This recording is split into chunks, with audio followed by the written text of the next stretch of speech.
अस्सलाम वालेकुम। एक मरतबा फिर आप लोगों की खिदमत में हाजिर हूँ। मैं हूँ आप लोग का English trainer mister Mohammad Tanveer. आज एक नई वीडियो के साथ, जैसे कि हमने बेसिक इंग्लिश ग्रामर फाउंडेशन का आगाज़ किया हुआ है। मैंने बेसिक वीडियो से लेकर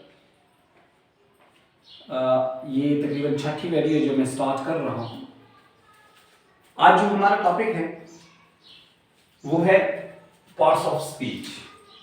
एक्चुअली जो आज हम बात करेंगे, हमारा जो टॉपिक है वो है parts of speech. Parts of speech के बारे में हम प्रॉपर डिटेल से बात करेंगे कि एक्चुअली पार्ट्स ऑफ स्पीच क्या है, पार्ट्स ऑफ स्पीच कहां से आए हैं और पार्ट्स ऑफ स्पीच का इस्तेमाल कहां पे होता है। आप किसी भी जगह पे, कहीं भी, आप किसी भी एकेडमी में जाएं, किसी भी इंग्लिश ट्रेनर और ग्रामरियन से आप पूछें कि what is parts of speech, so the grammarian will be response to you that actually the parts of speech in Urdu, in Pakistan they will be response to you the parts of speech means बोलने के अल्फाज, गुफ्तगू के हिस्से, या बोलने के हिस्से या गुफ्तगू के हिस्से। तो actually there is a big issue. How and what is the issue actually? When you are asking someone that what is English or what is biology and what is chemistry, the responser will be respond you in a detail. For example, you ask this someone that what is the biology, what's biology, so the responser are, you asking to someone, they will respond to you that the study of life is called biology. And what is physics? Physics is the branch of science which will deal with the study of matter, energy and their mutual relationship is called physics. So, if you think about these matters, you asking the question, what is physics? And the responser respond you in a detail. सुन लीजिएगा उर्दू में कि आप अगर किसी से पूछिए कि physics क्या है तो वो आपको डिटेल आंसर देता है कि भाई physics the branch of science which will deal with the study of matter, energy and their mutual relationship. So ये आपको डिटेल से आंसर दे देता है।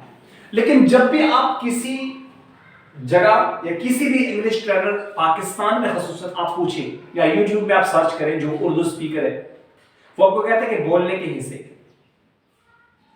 So actually this is the Urdu meaning of the particular part of speech.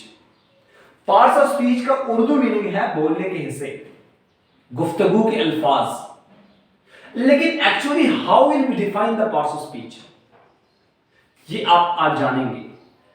और दूसरी चीज, ये parts of speech कहां से आए हैं जी। जिस एकेडमी में आप ले लें, स्टार्ट ले लें, किसी भी ग्रामर की क्लास का आप स्टार्ट ले लेते हैं तो पार्ट्स ऑफ स्पीच से स्टार्ट किया जाता है। तो ये पार्ट्स ऑफ स्पीच कहां से आए, ये किस चीज का नाम है एक्चुअली। अब किसी ने ऊपर से फेंक दिया कि भाई ये पार्ट्स ऑफ स्पीच है, आपने ग्रामर जिस भी एकेडमी में इसको आपने पढ़ाना है, ये क्या सिस्टम है। यानी इस चीज की समझ मुझे नहीं आती कि एक्चुअली अगर आप पार्ट्स ऑफ स्पीच की बात करें तो पार्ट्स ऑफ स्पीच आए कहां से है। तो इस चीज को जानने के लिए हम क्या करेंगे, पार्ट्स ऑफ स्पीच को जान लेते हैं। फिर जिस तरीके से आप पढ़ते हैं पार्ट्स ऑफ स्पीच जो कि 8 होते हैं और कुछ लोग कहते हैं 9 होते हैं, ठीक है, ये 8 ही है। तो इस 8 को 1 by 1 डिटेल से मैं बात करूंगा। 1 पार्ट्स ऑफ स्पीच के लिहाज से एक स्टार्ट से लेकर एंड तक मैं बात करूंगा। लेकिन सबसे पहले टॉपिक जो है ये आप क्या करेंगे, पार्ट्स ऑफ स्पीच के बारे में आपने ये टॉपिक लिखना है कि भाई what is parts of speech।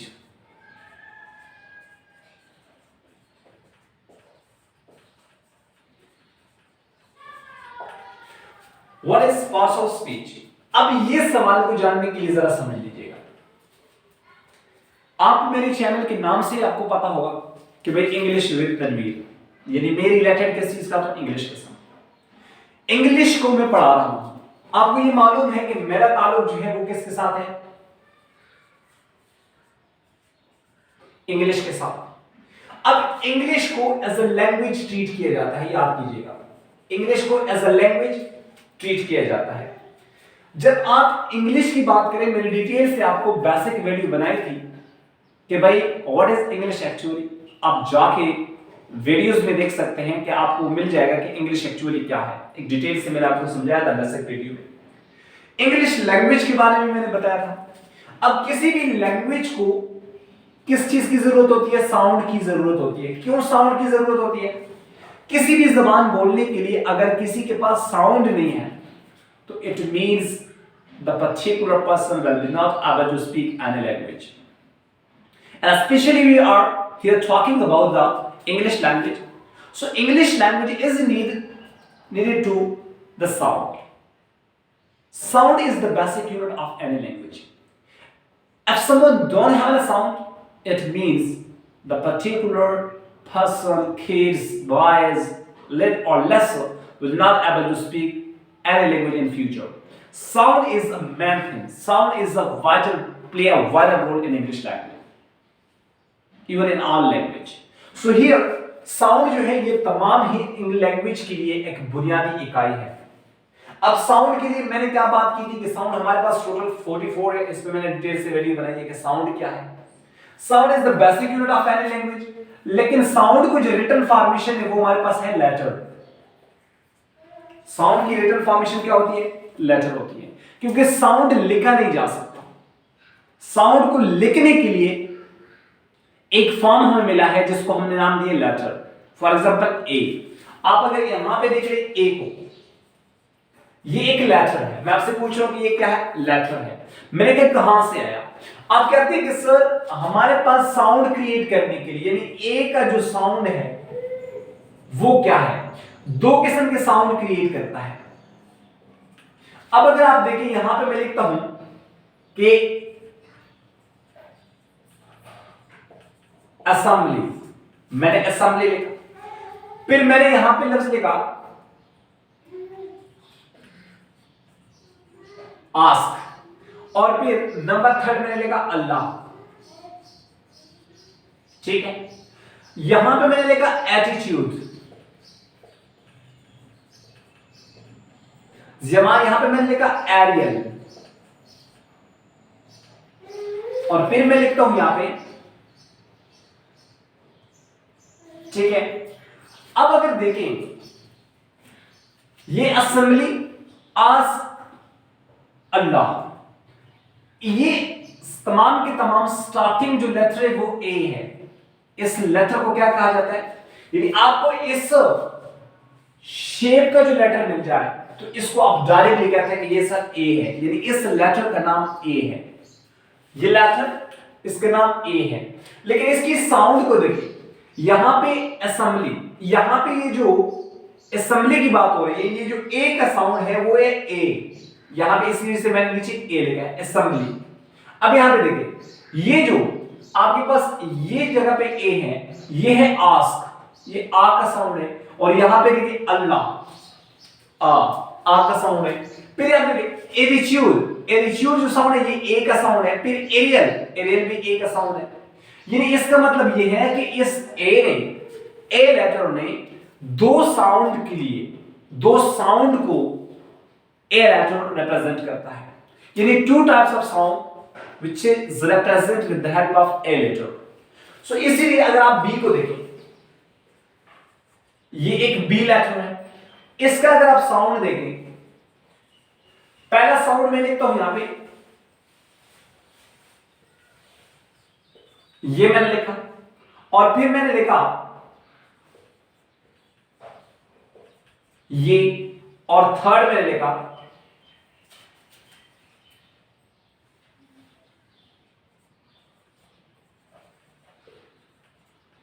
बोल बेटर बटर, बोल बेटर बटर। अब जरा देखिए, सारा के सारा आपके पास क्या है, एक रैमिंग स्कीम अल्ट्रेशन का इस्तेमाल हुआ है।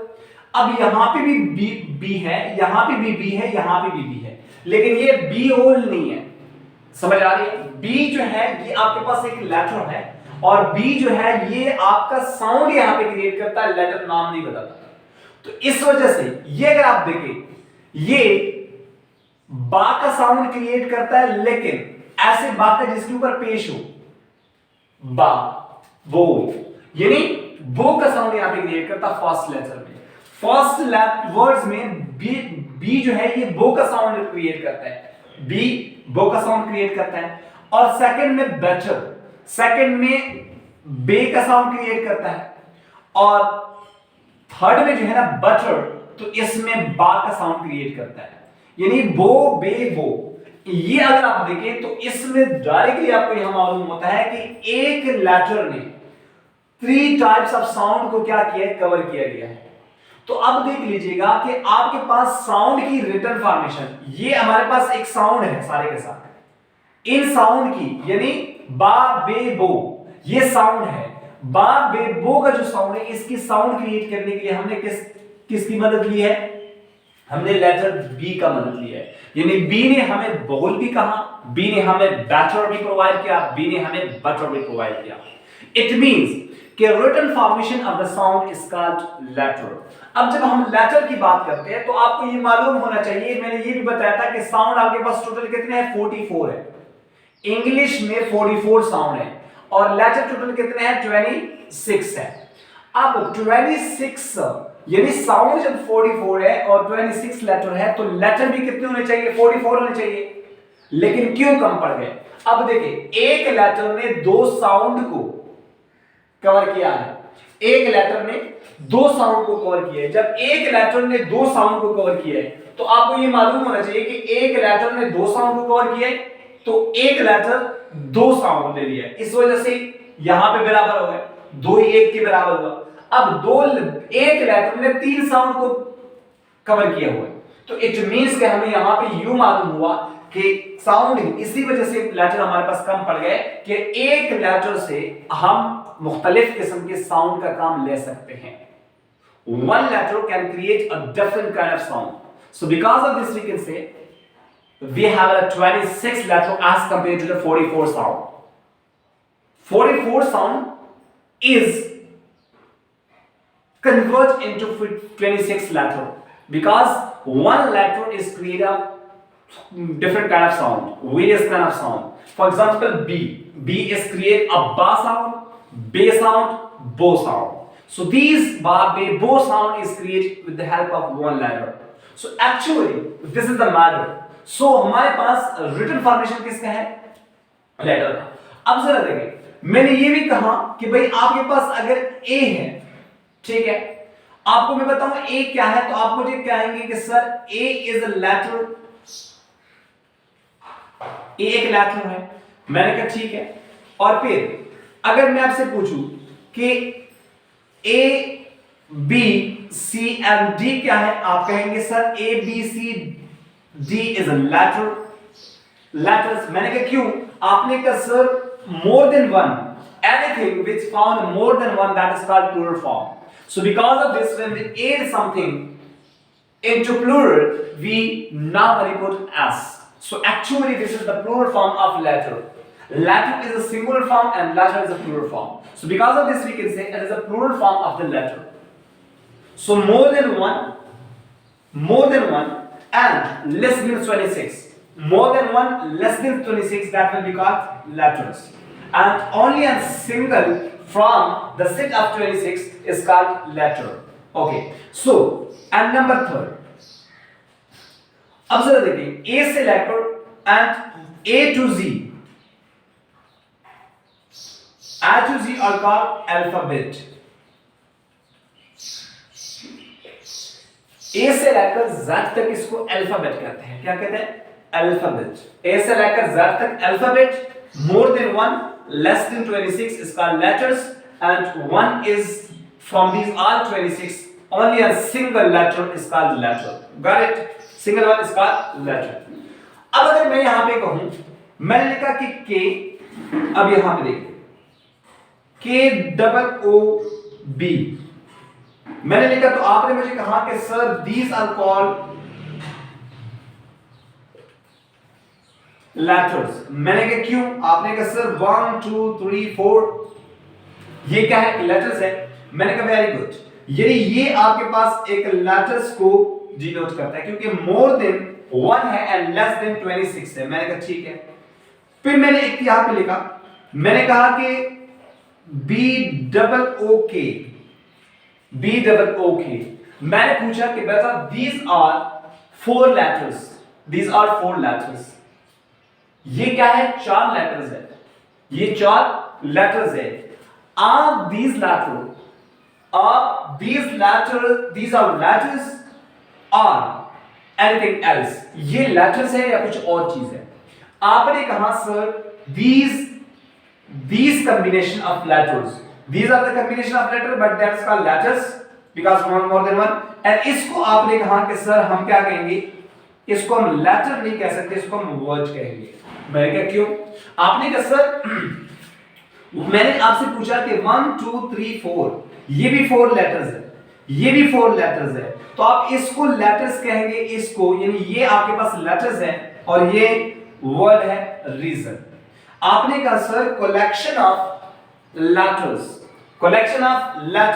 यानी कलेक्शन ऑफ लेटर्स जब आपसे मिले वो मीनिंगलेस हो, क्या हो? मीनिंगलेस हो, जिसका कोई स्पेसिफिक मीनिंग ना हो, उसको आप क्या कहेंगे? उसको लेटर्स कहेंगे।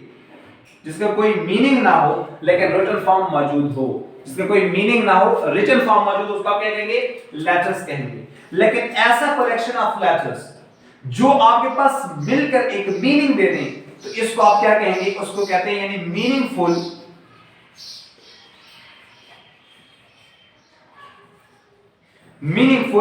Letters combined together, meaningful letter combined together, that's called word।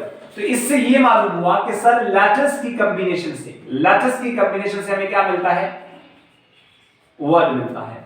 यानी लेटर्स जब कंबाइन हो जाए तो ये हमें क्या प्रोवाइड करता है? वर्ड प्रोवाइड करता है। अब ये देख लीजिएगा, हमारा स्टार्ट हमने किससे लिया था? इंग्लिश लैंग्वेज के लिए। इंग्लिश लैंग्वेज के लिए basic unit as called sound, written formation of the sound is letter, letters combined together which give us full meaning is called word। अब यहां पे हमें पता चल गया कि कोई भी लेटर और वर्ड में क्या फर्क है। लेटर और वर्ड में ये फर्क है कि लेटर हमारे पास मीनिंगलेस होता है, कॉम्बिनेशन ऑफ वो लेटर होता है, कॉम्बिनेशन ऑफ लेटर्स होता है, मोर देन वन लेटर्स होते हैं, but which doesn't have complete meaning, इसका कोई complete meaning नहीं होता, which have a meaningless। and जब हमारे पास more than one letters combined together which have meaningful sound, that will be called word। वो आपका क्या होगा? एक word होगा। ये क्लियर हुआ। अब नेक्स्ट, अब सर यहां पे हमें पता चला कि भाई लेटर्स की कॉम्बिनेशन से हमें क्या मिलता है? वर्ड मिलता है। मैंने कहा वेरी गुड।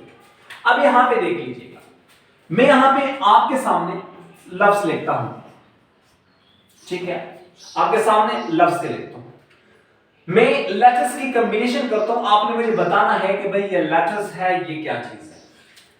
अब यहां पे मैंने लिखा APPLE, मैंने एक लफ्ज लिखा APPLE, जो कि बेसिक बच्चा जब भी स्टार्ट नर्सरी से या प्ले ग्रुप से स्टार्ट कर लेता है तो उसको बताया जाता है कि A for apple, A for apple। अब यहां पे देखिए, मैंने आपसे पूछा कि बेटा ये क्या है, आपने कहा कि अभी अभी हमने पढ़ लिया है, ये कलेक्शन ऑफ लेटर्स है। ये क्या है? कलेक्शन ऑफ लेटर्स है सर, कलेक्शन ऑफ लेटर्स है। मैंने कहा very good, collection of letters है। फिर मैंने पूछा कि बेटा कलेक्शन ऑफ लेटर्स है तो क्या इसको आप लेटर्स कहेंगे? आपने कहा सर नो। मैंने कहा व्हाट? आपने कहा सर ये कलेक्शन ऑफ लेटर्स है बट ये एक मीनिंगफुल साउंड दे रहा है, because this is the thing which can eat. ये वो चीज है जो खाया जा सकता है। which can be eaten, जो खाया जा सकता है, एक ऐसी चीज है जो खाया जाता है। मैंने कहा चलो ठीक है। इसका मतलब ये हुआ कि सर ये हमारे पास जो APPLE है ये कलेक्शन ऑफ मीनिंगफुल लेटर्स है, तो इसका मतलब ये हुआ कि ये एक वर्ड है। ये क्या है? एक वर्ड है। मैंने कहा बिल्कुल इसमें कोई शक नहीं है कि एप्पल जो है ये कलेक्शन ऑफ लेटर्स है, और कलेक्शन ऑफ लेटर्स है, और साथ साथ आप इसको कह सकते हैं कि सर मीनिंगफुल है। क्या है? मीनिंगफुल है। तो इसी वजह से इसमें दो खासियत पाई जाती है, एक कलेक्शन ऑफ लेटर्स है, दूसरा मीनिंगफुल है। तो इट मींस कि इन दोनों की कॉम्बिनेशन से हमें क्या मिलता है? इन दोनों की कॉम्बिनेशन से हम इसको वर्ड कहेंगे। मैंने कहा बिल्कुल ठीक है। अब एक दूसरा बच्चा जो थोड़ा सा पढ़ा लिखा था, उसने कहा कि सर हमें टीचर ने बताया था, मैंने क्या बताया था कि APPLE जो है, APPLE जो है ये आपके पास नाउन होता है। मैंने क्या कह रहे कि सर APPLE जो है ये टीचर ने हमें बताया था कि भाई ये नाउन है। अब मुझे ये बताइएगा कि ये वर्ड है, यानी ये नाउन है, या आपने अभी अभी कहा कि ये वर्ड है। तो क्या ये एप्पल जो है ये नाउन है या एप्पल जो है ये वर्ड है? अब इस बात पे स्टूडेंट्स ने लड़ना शुरू किया कि सर मुझे ये बताएं कि APPLE जो है यानी एप्पल, ये आपके पास एप्पल जो है ये नाउन है या वर्ड है? अब मैंने जवाब दिया कि भाई वाकई द नेम ऑफ, आपने ये सुना ही है कि the name of anything, person, place और आर्या इज कॉल्ड नाउन, कि किसी भी चीज का नाम, खवा वो शख्स हो, जगह हो, चीज हो, ठीक है, या कोई आर्या हो, उसको क्या कहते हैं? नाउन कहते हैं। किताबों में मिलता है ये तारीफ, ठीक है। अब मैं कहा कि बिल्कुल बच्चे, नंबर 1 स्टूडेंट्स को मैंने कहा आप नाउन है, और दूसरे ने कहा कि सर आप कह रहे थे collection of meaningful letters which is called word, तो ये कलेक्शन ऑफ मीनिंगफुल लेटर है। मैंने कहा आप भी ठीक है। इसका मतलब ये हुआ, स्टूडेंट्स ने ये पूछा कि सर इसका मतलब ये है कि वर्ड और नाउन में यहां पे कोई फर्क नहीं है। मैंने कहा बिल्कुल, वर्ड और नाउन में कोई फर्क नहीं है, वर्ड और नाउन में कोई फर्क नहीं है। फिर से मैंने लिखा कि THEY जब मैंने कहा तो स्टूडेंट्स ने कहा कि सर ये तो हमारे पास एक वर्ड है। मैंने कहा अच्छा, स्टूडेंट ने कहा ये वर्ड है। अब थोड़ा सा और एक स्टूडेंट्स था कि सर ये दे तो एक वर्ड है, लेकिन सर ये दे रिप्रेजेंट करता है, ये दे रिप्रेजेंट करता है किस चीज को? सर ये दे रिप्रेजेंट करता है पर्सन को, ये पर्सन्स को रिप्रेजेंट करता है। सर ऐसा लफ्ज जो पर्सन्स को रिप्रेजेंट करे तो उसको हमने क्या का नाम दिया? टीचर कहता है कि सर ये प्रोनाउन है। तो क्या ये बता दीजिएगा कि सर वर्ड और प्रोनाउन में कोई फर्क नहीं है? मैंने कहा बिल्कुल वर्ड और प्रोनाउन में फर्क नहीं, क्योंकि आप जब कहते हैं तो लाजमी है कि ये वर्ड भी है दे और ये प्रोनाउन भी है। नंबर 3, फिर मैंने लिखा वेंट। तो स्टूडेंट से मैंने आपसे पूछा कि भाई वेंट क्या है? आपने कहा सर एक कलेक्शन ऑफ मीनिंगफुल लेटर है, तो वर्ड है। मैंने कहा क्या आपको ये मालूम नहीं कि एक्शन को जाहिर कर रहे? आपने कहा सर बिल्कुल ये एक्शन है, जाने का काम है। तो स्टूडेंट ने कहा कि सर जाने के लफ्ज को हम वर्ब कहते हैं, तो क्या वर्ब और वर्ड में कोई फर्क नहीं है? मैंने कहा बिल्कुल वर्ड भी है और वर्ब भी है। नंबर 4, मैंने यहां पे लिखा रन फास्ट।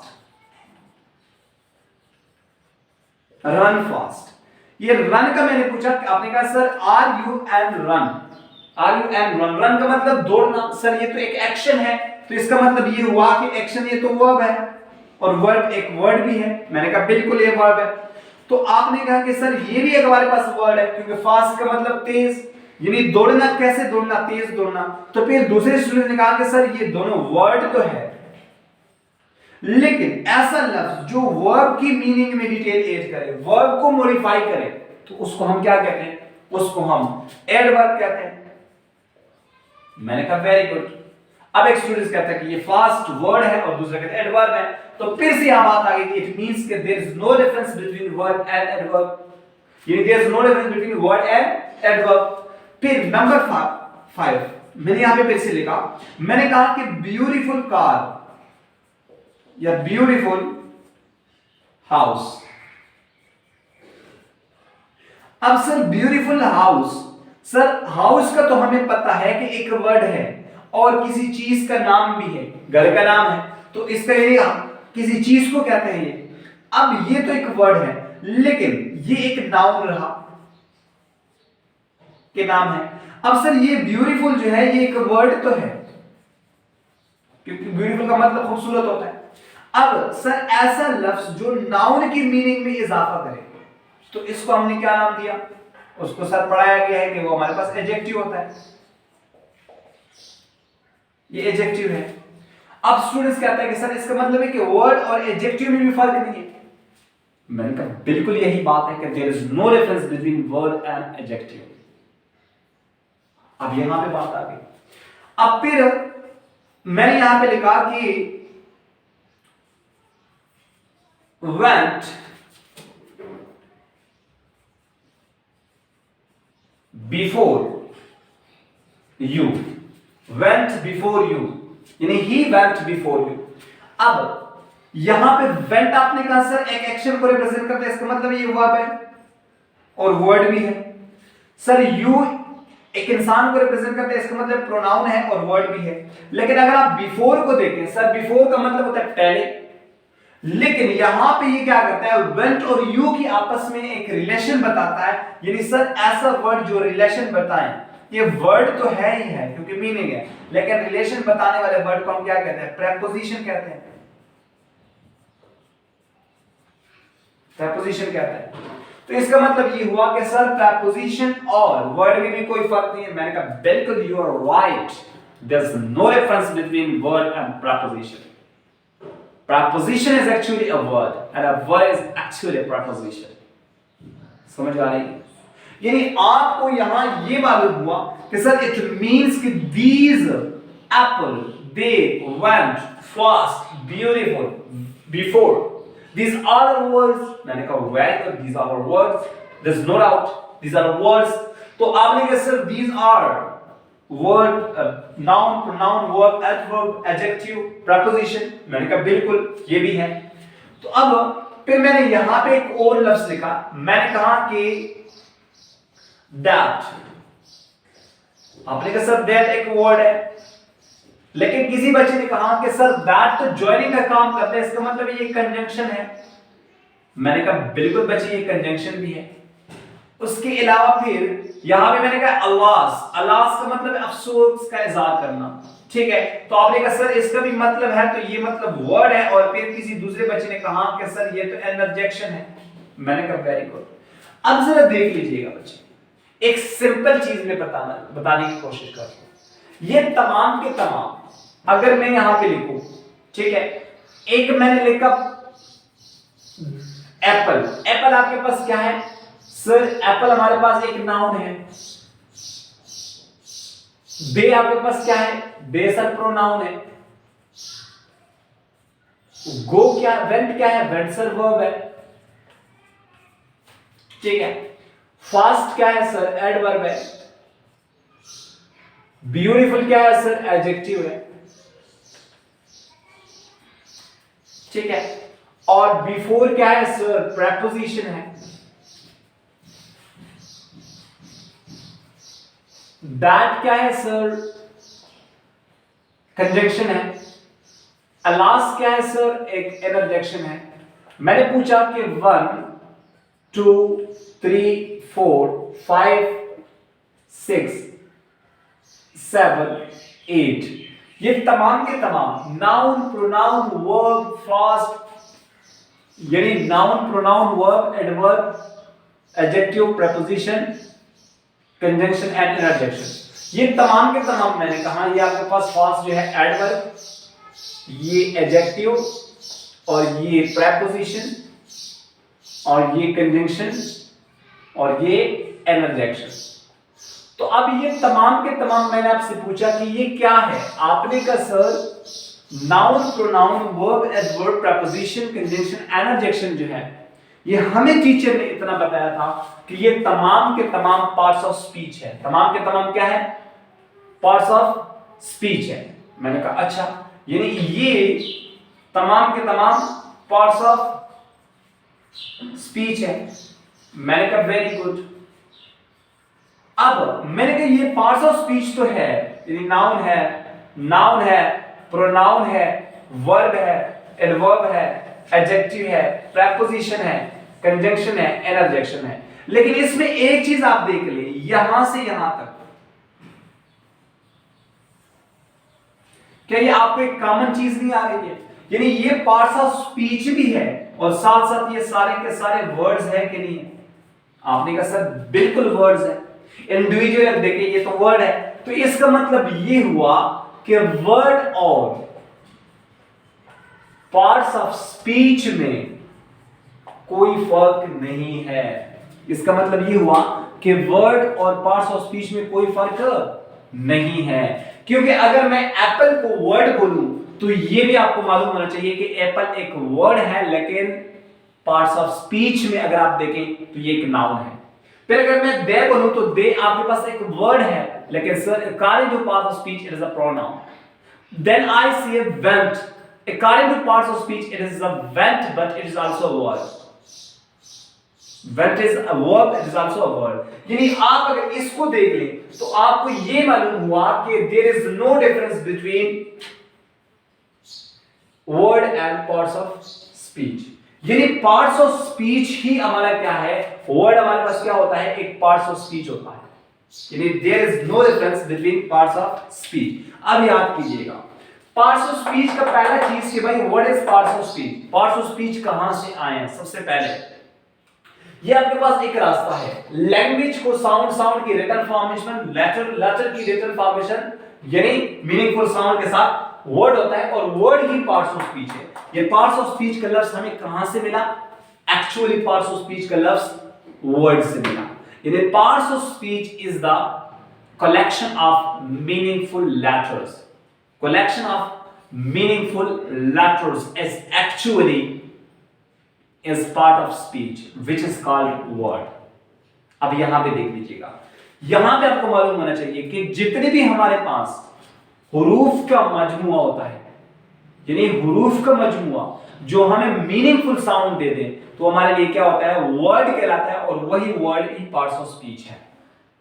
अब जरा देख लीजिएगा, अब यहां पे आपको ये मालूम होना चाहिए कि सर जितने भी हमारे पास पार्ट्स ऑफ स्पीच हैं वो सारे के सारे क्या कहलाते हैं, वर्ड कहलाते हैं। अब मजीद देख लीजिएगा, अब ये लैंग्वेज के बाद पार्ट्स ऑफ स्पीच, यानी आप यूं कह सकते हैं कि sir there is no difference between word and parts of speech. Each word is also noun as a parts of speech. आप यूं यहां पे कह सकते हैं कि sir each word is also noun as a parts of speech.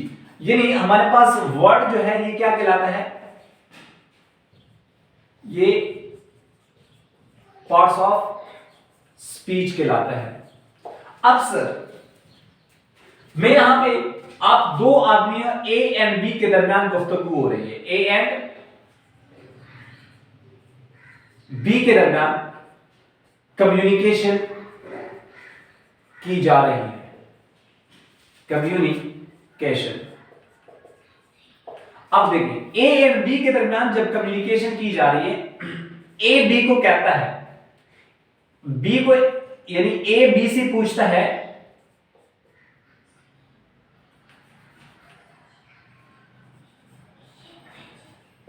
What's your name. A B से पूछता है what is your name, and B इसको जवाब देता है माई नेम इज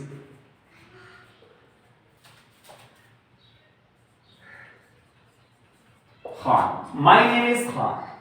ए फिर से कहता है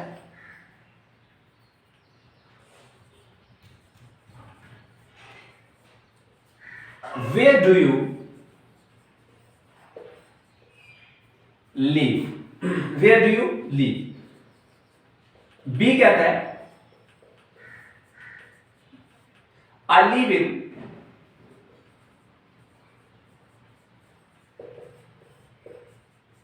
Pakistan at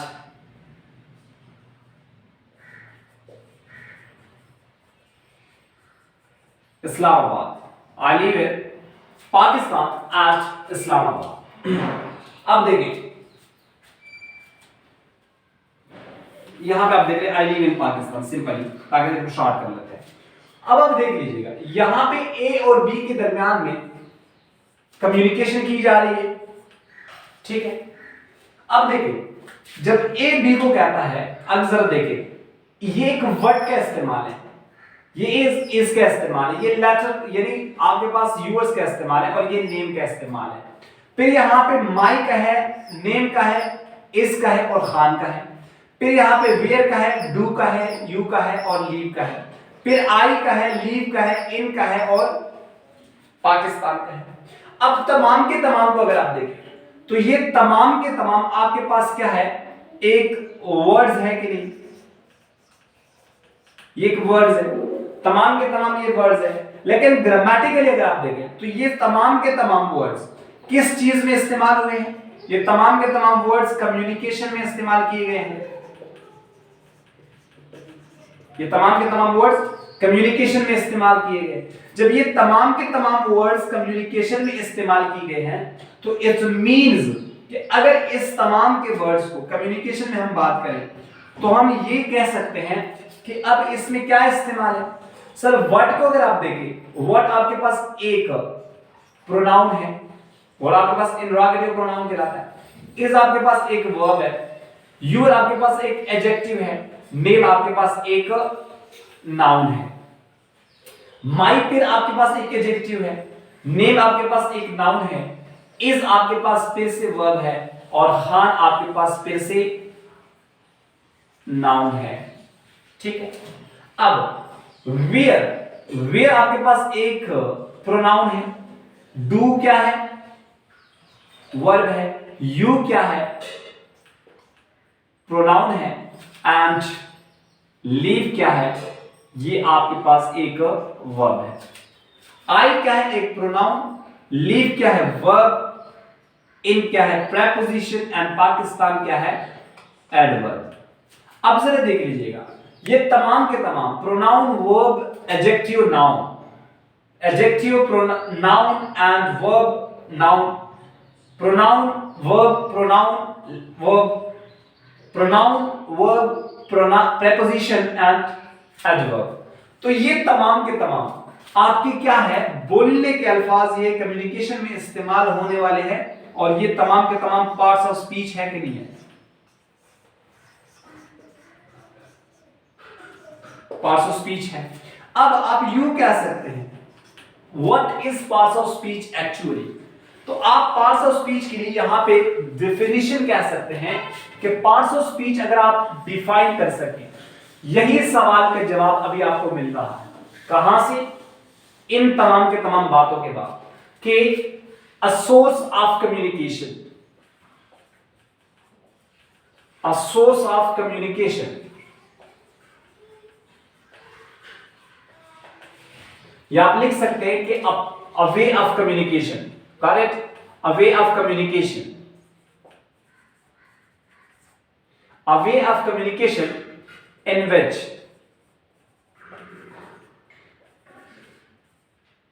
we use different kinds of word, different kind of word. These are words, different kind of words. These all words are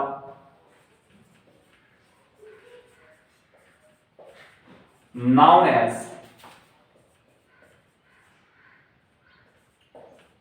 part of speech. यानी यहां पे हमें पता चला कि what is parts of speech?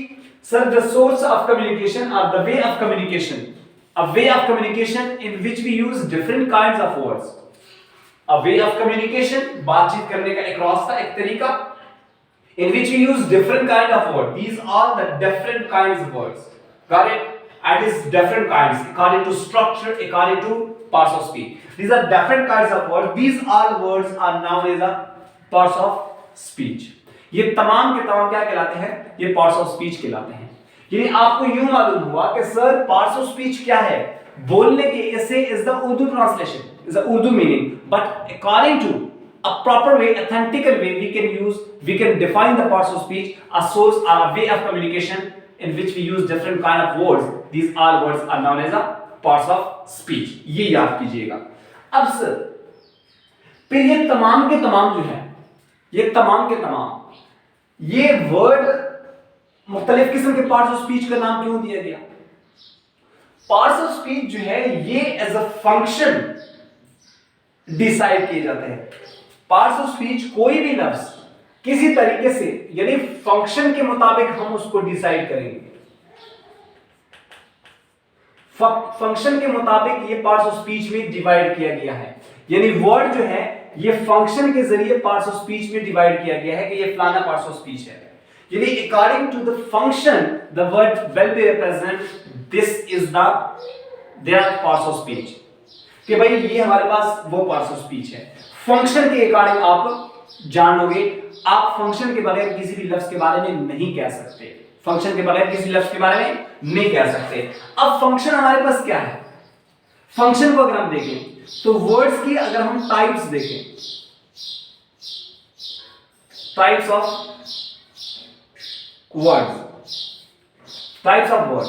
अब टाइप्स ऑफ वर्ड की अगर बात कर ले तो वर्ड्स के आपके पास मुख्तलिफ किस्म के टाइप्स हैं. समझ आ रही है? वर्ड्स को मुख्तलिफ किस्म के टाइप्स में बांधा जाता है. ठीक है. अब किस तरीके से मुख्तलिफ किस्म के टाइप्स में बांधा जाता है?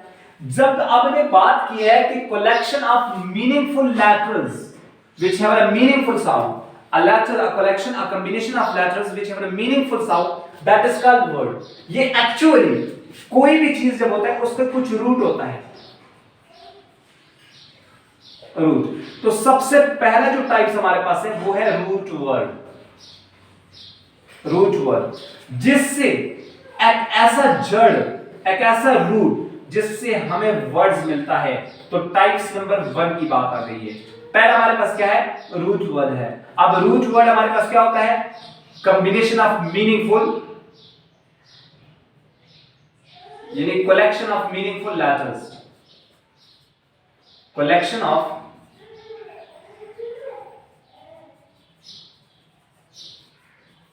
Meaningful letters. Collection of meaningful letters की जब हम बात करते हैं तो ये हमारे लिए किस चीज की डेफिनेशन होती है? ये एक रूट वर्ड की डेफिनेशन होती है. यानी सबसे पहला जो होता है वो हमारे पास रूट वर्ड है. और रूट वर्ड को आप क्या कहेंगे? Root word is the collection of meaningful letters. ठीक है. Types number 2. अब यहां पे देखिए टाइप्स नंबर 2 जो हमारे पास है उसको हमके नाम देना है. वो आपके पास होता है प्रीफिक्सेस. प्रीफिक्स. अब प्रीफिक्स भी आपके पास क्या है? एक वर्ड है. अब प्रीफिक्स क्या होता है? जब किसी भी लेटर्स आप लेटर्स को ऐड किया जाए after the root word, after the root word. किसी भी लेटर्स को, कहीं लेटर्स को जब ऐड किया जाए आफ्टर द रूट वर्ड, उसको हमने क्या नाम देना है? प्रीफिक्स नाम देना है. यानी ऐसा लेटर्स की कॉम्बिनेशन, यानी ऐसा लेटर जिसको हम रूट वर्ड के बाद, फॉर एग्जांपल आपके पास यहां पे क्या है? ये एक रूट वर्ड है. ये एक रूट वर्ड हुआ. अब रूट वर्ड के बाद, रूट वर्ड से पहले जब कुछ लेटर्स को आप ऐड करते हैं, इन लेटर्स को, तो ये कॉम्बिनेशन होता है फिर किस चीज का? ये कॉम्बिनेशन होता है प्रीफिक्स का. ये कॉम्बिनेशन किसका होता है? प्रीफिक्स का. तो आप इसकी कॉम्बिनेशन को क्या बोलोगे? प्रीफिक्स बोलोगे. और जब भी आपका प्रीफिक्स होता है तो जब आप वर्ड्स की टाइप्स को बदलते हैं, तो वर्ड्स का टाइप से बदलता है, तो वो टाइप्स एक्चुअली क्या होता है, पार्ट्स ऑफ स्पीच को चेंज करता है, पार्ट्स ऑफ स्पीच को चेंज किया जाता है। यानी वर्ड्स को जब हम पार्ट्स ऑफ स्पीच में डिवाइड करते हैं, according to the function we will be divide the word according to the function in a parts of speech into the parts of speech. But how will we divide it? With the help of affixes method. With the help of affixes method. Affixes method के लिहाज से हम क्या करेंगे, इसको divide करेंगे। अब जरा देखिए, ये जो आपके पास है नंबर थर्ड, टाइप्स नंबर 3, अगर मैं यहां पे लिखूं टाइप्स नंबर 3, यानी टाइप्स नंबर 3 जो आपके पास है उसको आप कहते हैं सफिक्सेस, यानी ये सफिक्स है। अब व्हाट इज सफिक्स? सफिक्स भी एक टाइप्स ऑफ वर्ड होता है, सफिक्सेस वर्ड। अब सफिक्सेस क्या होता है कि जब कहीं कुछ लेटर्स ऐड किया जाए कहां पे, after the root word, after the root word, ये हमारे पास क्या होगा, सफिक्स होगा। कुछ लेटर को ऐड करना आफ्टर द रूट वर्ड, किस तरीके से, आपके पास एक रूट वर्ड है, अब रूट वर्ड के बाद आपने चंद लेटर्स को ऐड किया, तो इनकी कॉम्बिनेशन को आप क्या कहेंगे, इस कॉम्बिनेशन को आप सफिक्स कहेंगे, और ये भी अपना मीनिंग बदलेगा और पार्ट्स ऑफ स्पीच भी ये बदलता रहेगा, ये भी पार्ट्स ऑफ स्पीच को बदलेगा। अब ये तो आपके पास हो गए नंबर, यानी 3 types of word, root word, prefix word, suffix word, और एक आपके पास रहा लास्ट वन जो है, उसको आप यूं कह सकते हैं, यहां पे मैं लिखता हूं, फिर जो है ना मजीद आगे चलते हैं। अब देखिए, एक आपके पास होता है एफएक्स, यानी मैं नंबर 5 की बात कर लूं, ठीक है, सॉरी नंबर 4 की बात कर लूं, तो नंबर 4 जो आपके पास है इसको कहते हैं एफेक्सेस। एफेक्सेस, अब एफेक्सेस क्या है? एफेक्सेस आपकी combination of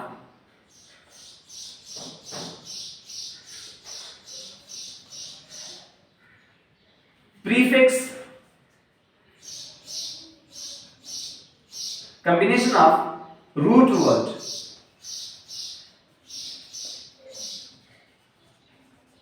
combination of root word with suffix and prefix called affixes। जब रूट वर्ड के साथ सफिक्सेस मिल जाएं और प्रीफिक्सेस मिल जाएं तो उसको आप क्या कहेंगे, यानी एफेक्सेस कहोगे। यानी फॉर एग्जांपल आपके पास रूट वर्ड के साथ आप यूं भी लिख सकते हैं कि व्हेन सम लेटर्स, यानी लेटर्स को ऐड किया जाए, लेटर्स को ऐड किया जाए before and after the root word is called affixes। After the root word is called affixes। किस तरीके से, आपके पास ये रूट वर्ड हुआ, रूट वर्ड के यहां भी आपने कुछ लेटर्स को ऐड किए, ठीक है, और रूट वर्ड से पहले भी आपने कुछ लेटर्स को ऐड किए, और ये आपके पास क्या रहा, ये आपके पास एक affixes रहा, और ये भी अपना parts of speech,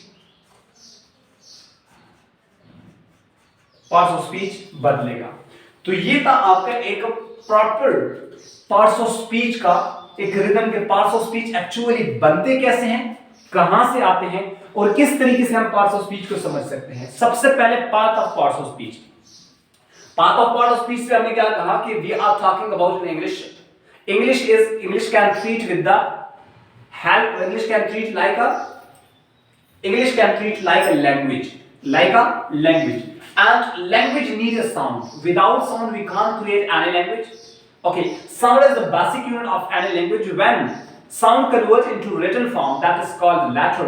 It means written formation of sound is called letter, and different kind of letters combines together which gives complete meaning, which gives complete sound, which gives meaningful sound, that is called word.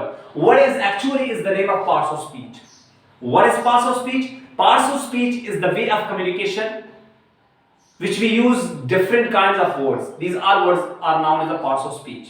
Parts of speech, a word can be divided into according to the function. Can divide it into the functional. That functional, according to functional, the words can be divided into further procedure with the help of affixes. These affixes method convert the word into the parts of speech. जब ये affixes का method हम इस्तेमाल कर लेते हैं तो ये सारे के सारे हम प्रोवाइड करते हैं किस चीज को, यानी पार्ट्स ऑफ स्पीच को प्रोवाइड करते हैं. इससे आप ले लीजिए स्क्रीनशॉट, फिर मजीद आगे चलता हूं. अब देखिए यहां पे मैंने जो बात की है वो तीन बातें मैंने आपको बता दी, तीन आपको मैंने बातें बता दी. सबसे पहले पार्ट्स ऑफ स्पीच होता क्या है. कोई भी आपसे पूछे कि भाई what is parts of speech, तो आपने उर्दू मीनिंग नहीं बताना. ठीक है, यदि इसका मैं यूं कह सकता हूं कि मैं आपसे सवाल करूं गंदम का और जवाब मुझे मिल जाए चने के बारे में. मैं आपसे पूछूं कि आपके भाई का नाम क्या है और आप मुझे बताएं कि मेरे वालिद साहब का नाम अहमद है. तो क्योंकि मैं आपसे पूछता हूं भाई का नाम और आप वालिद साहब का नाम बताते हैं तो लाजमी है कि आगे वाला आपको बेवकूफ समझेगा. इसी तरीके के साथ अगर आपसे कोई पूछे कि what is parts of speech, तो फिर आपने डिफाइन करना है पार्ट्स ऑफ स्पीच को, इन डिटेल आंसर देना है, because this is called open ended question. When someone asks an open-ended question, it means you will be response like an open-ended question. That is called cases interview. ये लाजमी cases interview में पूछा जाता है. अब जब cases interview में आपसे ये सवाल पूछा जाता है, फिर आपने क्या जवाब देना है. अगर वो आपसे ये सवाल करे कि what is the Urdu meaning of part of speech, it is possible that you can respond like in बोलने के अल्फाज या बोलने के हिस्से, गुफ्तगू के अल्फाज या बोलने के हिस्से आप दे सकते हैं. ये उर्दू मीनिंग है. फिर मैंने आपको बताया कि पार्ट्स ऑफ स्पीच कहां से आए, ये एक्चुअली कैसे क्रिएट किया गया है, एक्चुअली कैसे ये वारिस वजूद में आए. तो आपको मैंने बता दिया है कि because we are talking about English can treat as a language need a sound and sound can't be used in written form. For this purpose we create something else that is called letter. Letter is the written form of the sound and different kind of letter that combines together that perform a word. And word is actually is a part of speech. Each word is also a part of speech because when a different kind of words used in a communication, these all words are known as a parts of speech. Parts of speech can be provided with the help of affixes method. What is affixes method?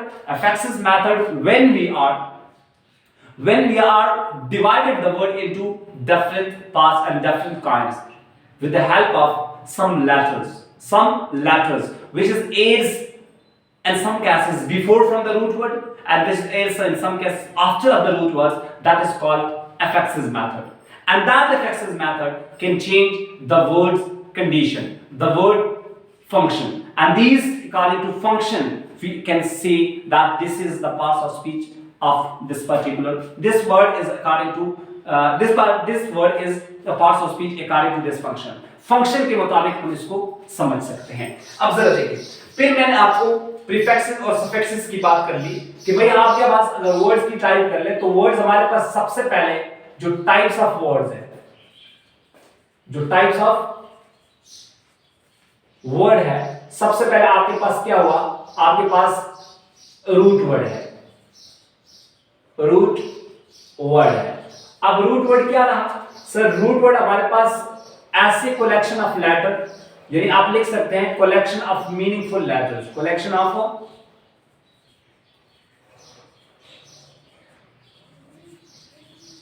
Meaningful letters, इसको आप root word कहते हैं. इसका मिसाल अगर मैं दे दूं, for example इसका मिसाल यूं रहा कि भाई आपके पास एक काउंट का लफ्ज है, काउंट. दूसरा मैंने लिखा बिलीव. अब देखिए ये एक कलेक्शन ऑफ लेटर है. दोनों का हमें पता है कि count mean when we are counting something, that is called count, and believe mean trust. Got it? अब ये दोनों क्या है? ये एक रूट वर्ड है, ये एक रूट वर्ड है. सिलेबल के बुनियाद पर ये हमें एक प्रॉपर मीनिंग देता है, तो ये एक रूट वर्ड है. अब देखिए नंबर 2 आपके पास क्या हुआ? नंबर 2 आपके पास है प्रीफिक्स. अब सर प्रीफिक्स क्या है? प्रीफिक्स एक वर्ड की टाइप्स है जिसको आप लिख सकते हैं कि some letters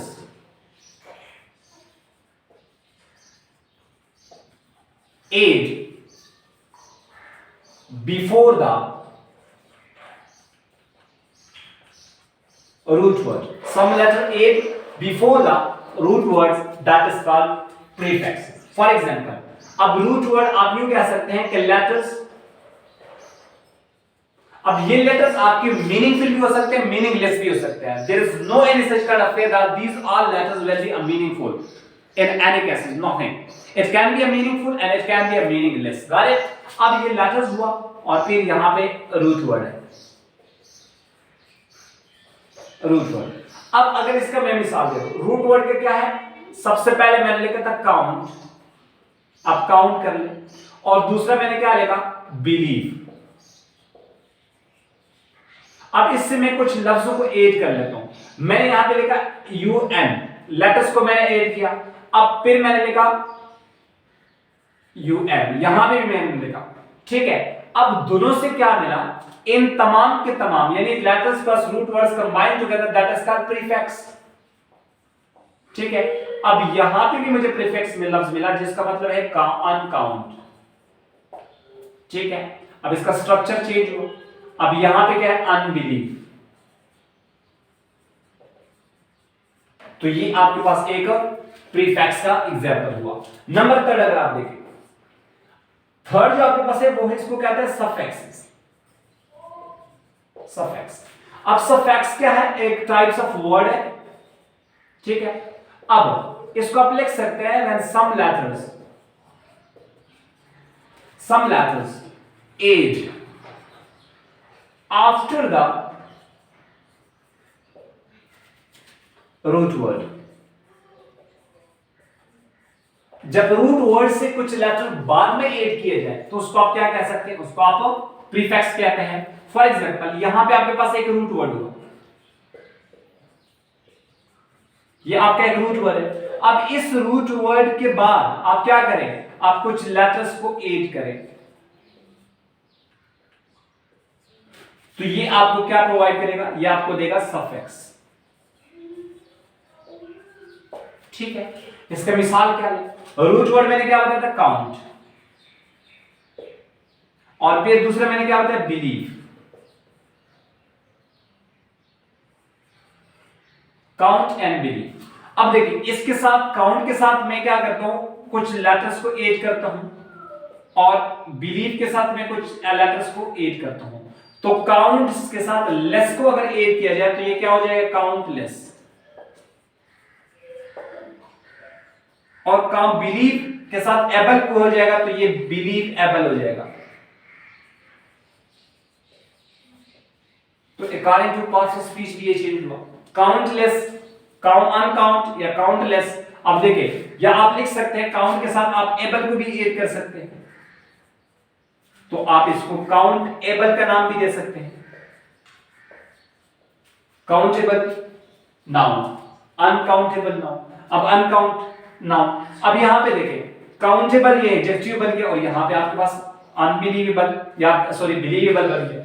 अब नंबर 4 अगर आप बात करें, नंबर 4 आपके पास टाइप्स है एफेक्सेस. एफेक्सेस वर्ड कैसे कहते हैं? अब देखिए, एफेक्सेस वर्ड जब आपके सामने some letters aid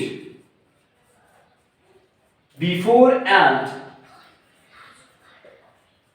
after the root word. After the root word, that is called affixes. For example, आपके पास यहां पे कुछ लेटर्स हुए, फिर आपने रूट वर्ड को लिखा और फिर आपने कुछ लेटर्स को यहां से ऐड किया जिसने अपने मीनिंग बदला और इसी को आपने एफेक्सेस का नाम दे दिया. ठीक है. किस तरीके से? सर, रूट वर्ड आपके पास क्या है? काउंट है. रूट वर्ड आपके पास क्या है? काउंट है. और फिर दूसरा रूट वर्ड आपके पास क्या है, बिलीव है। अब काउंट से पहले मैं कुछ ले करता हूं अन को, और काउंट बिलीव से पहले मैं ऐड करता हूं अन को, ठीक है, और बाद में मैं लेटर्स को ऐड करता हूं एबल को, और यहां पे भी मैं ऐड करता हूं एबल को। तो क्या बना, uncount plus able, uncount able. तो इसका मतलब ये हुआ कि ये हमारे पास अनकाउंटेबल बन गया, अनकाउंटेबल बना, और यहां पे हमारे पास अनबिलीवेबल बना।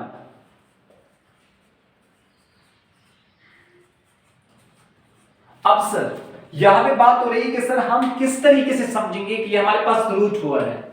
देखिए जो आपका मेन वर्ड होगा, यदि मेन जो आप जिसके बारे में बात कर रहे हैं, फॉर एग्जांपल यहां पे बात सारी की सारी चल रही काउंट, अगर आप यहां पे लेके अनकाउंट, आप यहां पे लेके अनकाउंट, बात किसकी हो रही है, काउंट की हो रही है। मेन वर्ड कौन सा है, ये वर्ड है, ये मेन है, ये मेन वर्ड ही रूट वर्ड है, ये मेन वर्ड ही रूट वर्ड है। अब अगर दूसरे को देखो, अब दूसरे में आप लेके काउंट एबल, बात यहां पे किसकी हो रही है, काउंट की हो रही है। यदि कौन क्या नामुमकिन है, काउंट गिनती करा, तो ये मेन वर्ड हुआ। अब ये मेन वर्ड एक्चुअली आपका रूट वर्ड है। और नंबर थर्ड अगर देखिए, इसमें अगर आप अनकाउंटेबल लेके,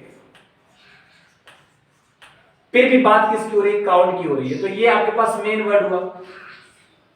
तो जब ये मेन वर्ड हुआ तो इसका मतलब ये कि ये भी आपके पास एक रूट वर्ड है जिसके बारे में मेन बात की जा रही है। अब अगर आप देखें बिलीव को, बिलीव हमारे पास एक ही है, बिलीव के साथ अन कर ले तो अनबिलीव, बिलीव एबल कर ले तो फिर भी बिलीव की बात हो रही है, ठीक है, और अनबिलीवेबल फिर भी बिलीव की बात हो रही है। तो आपके पास ये क्या है, एक रूट वर्ड की प्रॉपर प्रोसीजर है, टाइप्स ऑफ वर्ड की, कि आप इस चीज को समझ सकते हैं। एक और चीज, जब भी आप किसी भी रूट वर्ड को आप लिखना चाह रहे हैं तो रूट वर्ड आप ऐसे नहीं लिख सकते, ये रूट वर्ड का तरीका गलत है।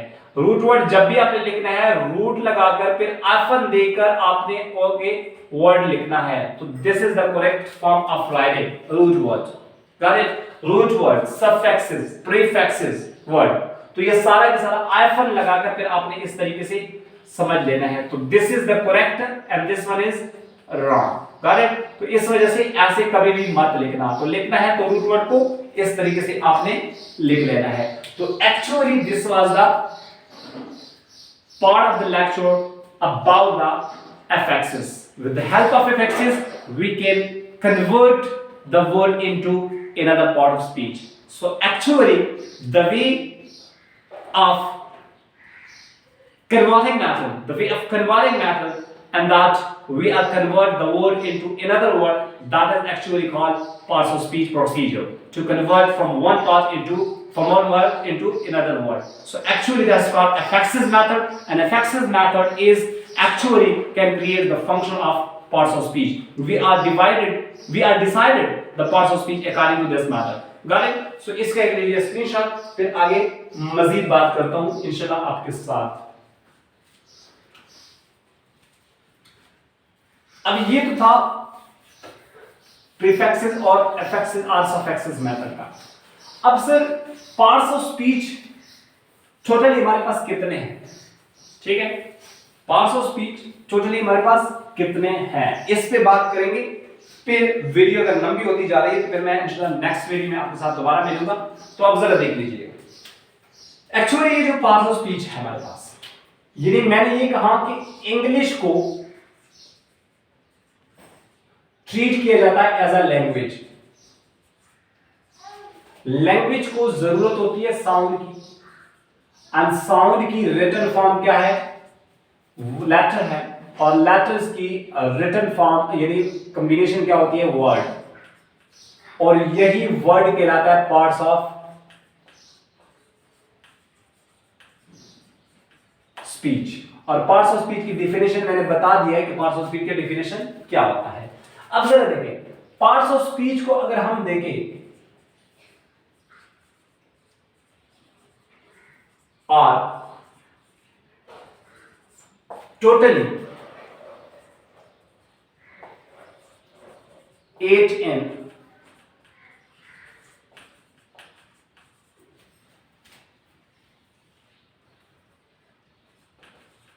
English grammar.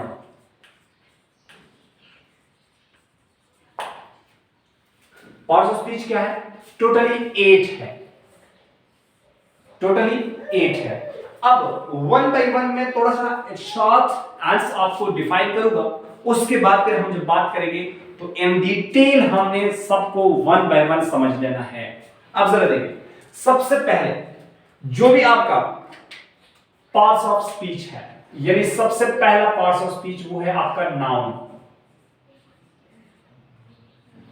सबसे पहला पार्ट्स ऑफ स्पीच क्या कहलाता है? नाउन कहलाता है। सबसे पहला पार्ट्स ऑफ स्पीच क्या है? नाउन कहलाता है। नाउन के बारे में डिटेल से आपको बताऊंगा कि नाउन एक्चुअली क्या होता है, लेकिन आप सिर्फ और सिर्फ इतना समझ लीजिएगा कि भाई क्रिएशन ऑफ अल्लाह,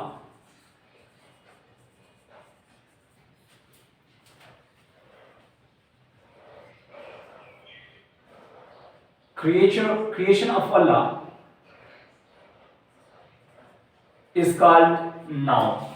ठीक है, creation of Allah is called noun. Allah Taala की तख्लीक जो है वो क्या कहलाता है? नाउन कहलाता है। और या आप यूं कह सकते हैं, नंबर 2 आप यूं लेके कि भाई every feeling around us, every feeling around us is called noun. आप ये समझ लीजिएगा कि हमारे इर्द गिर्द जितनी भी फीलिंग है वो सारे के सारे क्या कहलाता है? नाउन कहलाता है। Creation of Allah is called noun, everything around us is called noun. यानी हमारे पास इर्द गिर्द जितनी भी चीजें हैं वो क्या कहलाता है? नाउन कहलाता है। जैसा कि मैं यहां पे लिखूं, मैंने लिखा कि भाई एप्पल, तो एप्पल को कौन पैदा करता है? अल्लाह ताला पैदा करता है। ठीक है, और साथ साथ एप्पल भी हम फील करते हैं, महसूस करते हैं। ठीक है, नंबर 2 आप देखें लव, मोहब्बत। मोहब्बत फीलिंग है, एवरी यानी फीलिंग है हमारे पास, और मोहब्बत को कौन पैदा करता है? अल्लाह पैदा कर लेता है। और नंबर 3 अब आप देखें, जैसा कि मैं बता दूं कि भाई वॉच,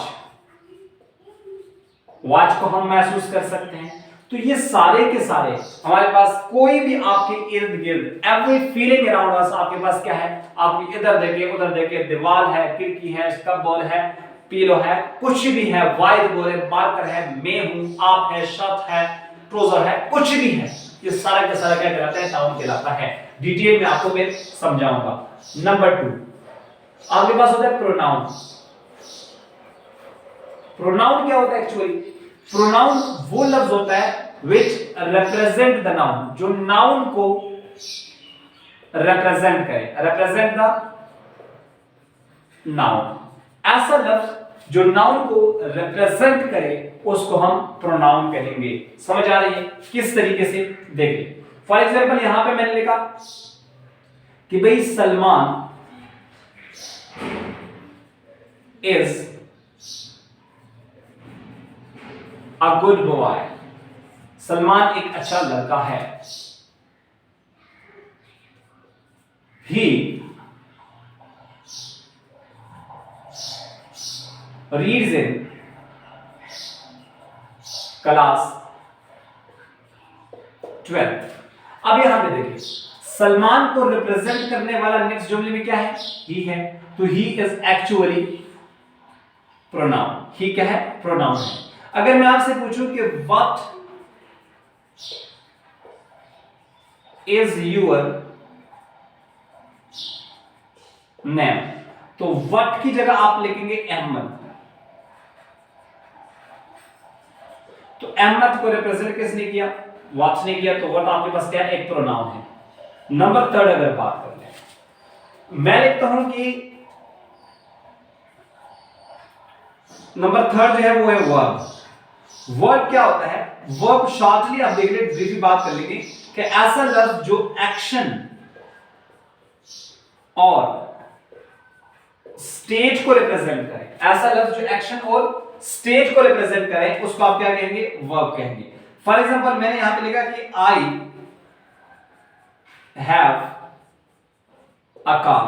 तो हैव आपके पास क्या है, एक स्टेट को रिप्रेजेंट करता है, तो इस वजह से आप इसको क्या कहेंगे, वर्ब कहेंगे। अगर फिर मैंने कहा कि आई प्ले अ गेम, तो प्ले एक एक्शन को रिप्रेजेंट करता है, तो इस वजह से मैं ये कह सकता हूं कि आपके पास प्ले क्या है, एक वर्ब है। प्ले आपके पास क्या है, एक वर्ब है। उसके बाद नंबर 4 अगर आप बात कर लें तो यहां पे मैं लिखता हूं कि भाई ही, 4 जो है वो है एडवर्ब। एडवर्ब क्या है एक्चुअली, एडवर्ब को अगर आप बात कर ले तो एडवर्ब एक ऐसा लफ्ज जो which aid details in the meaning of